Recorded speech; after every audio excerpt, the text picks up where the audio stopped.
శాస్త్రంలో ఎక్కడైనా కూడా చరిత్రలో కూడా చెప్తారు, ఇంట గెలిచి రచ్చ గెలిచాలా అని. మన మాజీ ముఖ్యమంత్రి జగన్మోహన్ రెడ్డి గారిని చూస్తే ఒకసారి ఇంటా ఓడిపోయాడు, సమాజంలో ఓడిపోయినాడు. మళ్ళీ రాష్ట్రాన్ని నేను ఉద్ధరిస్తానని చెప్పి ప్రజలకు మళ్ళా అబద్ధాలతో అధికారంలోకి రావాలని ప్రయత్నం చేస్తా ఉన్నాడు. జగన్మోహన్ రెడ్డి గారు, మీరు మీ ఇంట మహిళలకు మీరు న్యాయం చేశారా?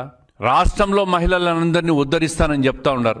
రాష్ట్రంలో మహిళలందరినీ సంక్షేమం అందిస్తానని మాట్లాడుతున్నారు. నేనే మహిళలకు అండా అని మాట్లాడుతున్నారు. మీ ఒక చెల్లికేమో తండ్రిని దూరం చేశావు, ఇంకో చెల్లికి ఆస్తిని దూరం చేశావు, తల్లికి కొడుకు ప్రేమను దూరం చేసేసావు.